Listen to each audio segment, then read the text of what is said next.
Hi, this is Sevanti Limai. I'm a medical oncologist at Kokilaban Dhirubhai Ambani Hospital. We are here to talk about breast cancer today, and we are doing this as a part of a breast cancer awareness video, an initiative by Indian Cancer Society. Just in 2020, we will be seeing 170,000 new breast cancer cases being diagnosed just in this year alone. When you look at the breast cancer survival rates, internationally, breast cancer survival rates are very high. In the US, 5-year survival rates are in the range of 90%. In Australia, 89%. But when you look at the numbers in India, a recent publication in Lancet showed the 5-year survival rate to be 66%. Why are the survivals so low? Essentially because of lack of awareness, delay in diagnosis, and once diagnosed, the patients seek help much later. So the idea and the goal today is to raise awareness regarding the diagnosis, the management, and to illustrate this, we have here Ms. Neena Tavare, who has been our patient. So we welcome Neena. You're welcome here to join us today in the talk. Thanks for having me, doctor. Neena, thank you for being here today. Would you be okay sharing your journey through the diagnosis with us today? I would love to, doctor. So I had this habit of breast self-examination. In one such examination, I felt a lump in my right breast. I immediately told my husband about it, and we decided not to waste any time and go to the hospital and do a mammography and a fine needle biopsy. The report was out the next day.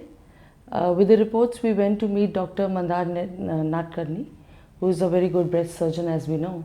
So he examined me and he saw the reports and he confirmed that it was breast cancer. So Neena just told us the main signs and symptoms that happen to patients when they are getting diagnosed. One such sign and symptom could be a breast lump that the patient could self-examine and feel. Other things that the patient could notice are rash on the breast, lump, itchiness of the breast, pain in the breast. In the axilla, they could feel pain and lump in the armpit. And those could be warning signals with which the patient could present. There could also be inversion of the nipple. There could be some discharge happening through the nipple.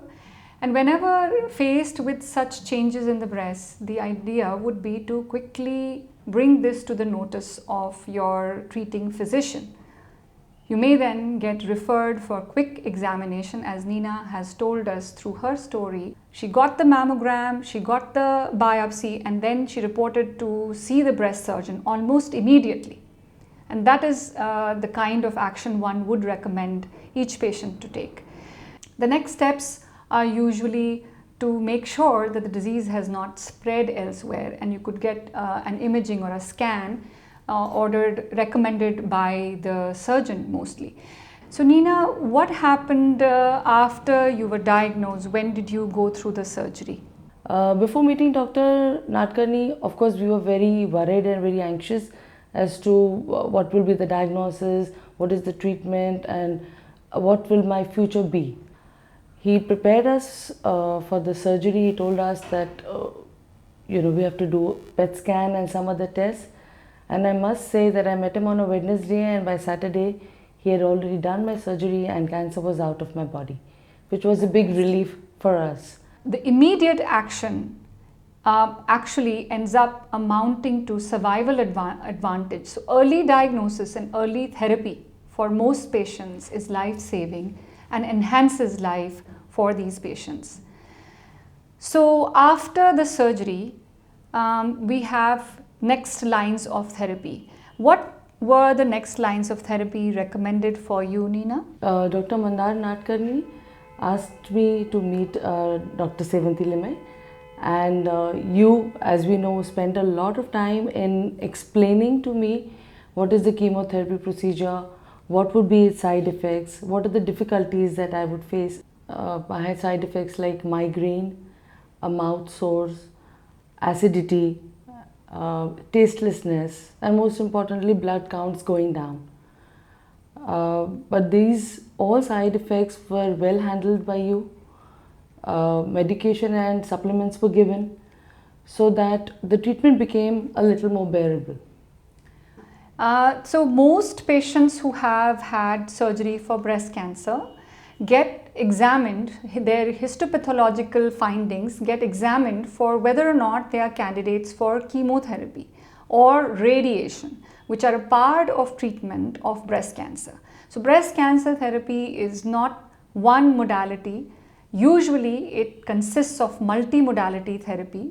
The patient who will undergo surgery will also be looked at for whether or not they must receive chemotherapy. When the patient goes through chemotherapy, it's usually 8 cycles of chemotherapy or 4 big cycles and 12 small cycles of chemotherapy, or even 6 cycles of chemotherapy. Most patients in breast cancer treatment will have this kind of chemotherapy if and when they need.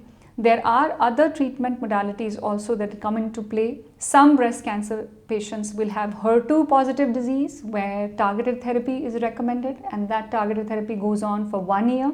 A large chunk of breast cancer patients will be hormone receptor positive, where after completing chemotherapy the patients will be recommended to go through hormonal treatment, and hormonal treatment then continues for 10 years.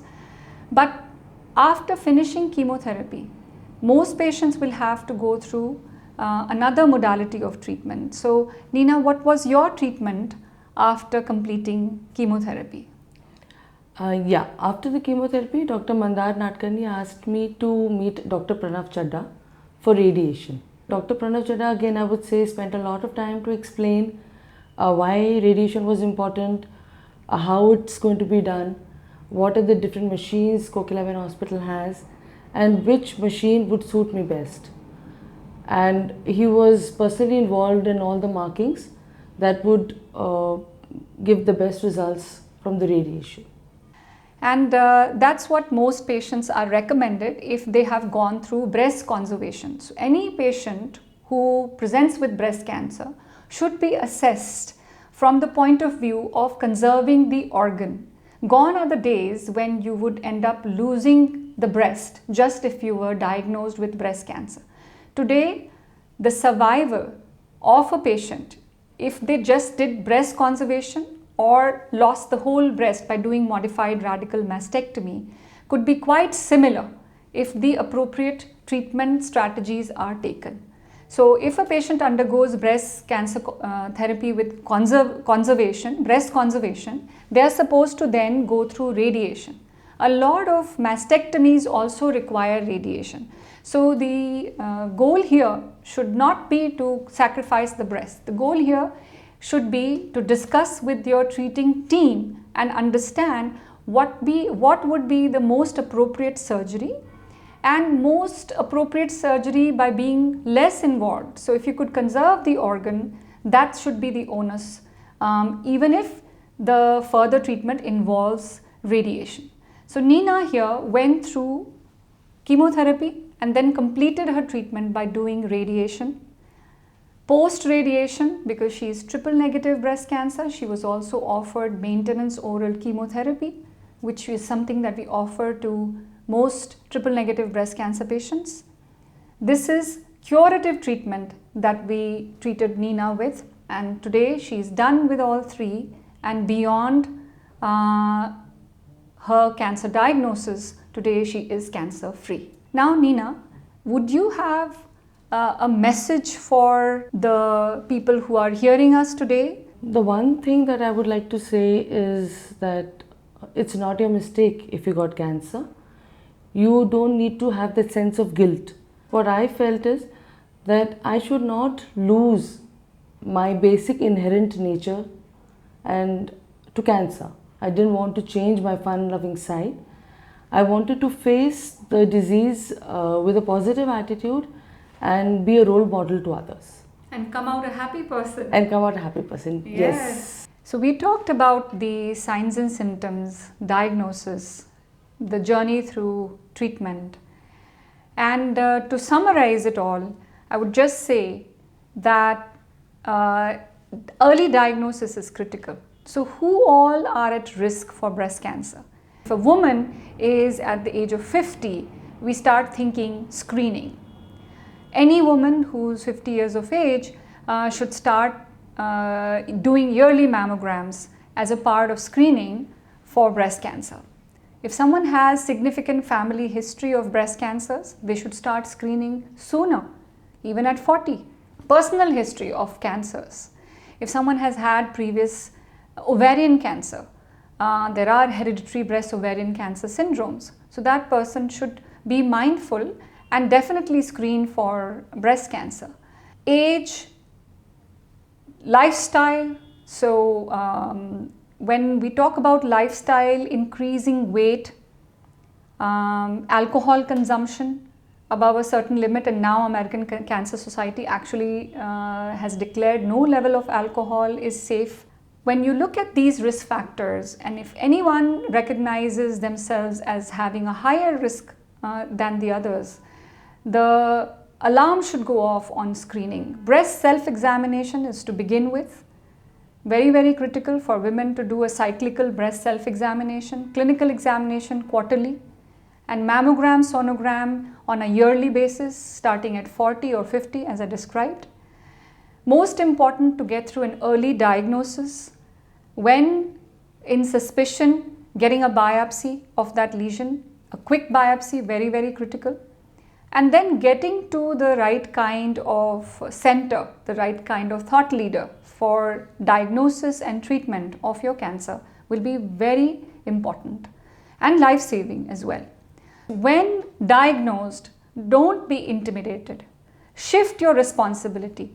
Get to the right team, to the right thought leader. If you are in the right hands, let's say of a surgeon here, Nina went to the surgeon that she was referred to. Once you're in the right hand, you feel the confidence, you feel the responsibility shifting, and you feel safe, you feel reassured, and you can take this treatment in your stride. Once the treatment has begun, you will feel a sense of control, and that sense of control will give you calm and confidence in your treatment and in the journey that we go through as we treat cancer. Thank you so much, and thank you, Nina. Thank you so much, doctor, and thank you for all the support and love. We have today been able to illustrate how you fought with this very, very courageously, and you're an inspiration to all of us. I hope with this we were able to give out a very strong message of early diagnosis and early treatment to enhance life for breast cancer patients today and going forward. Thank you.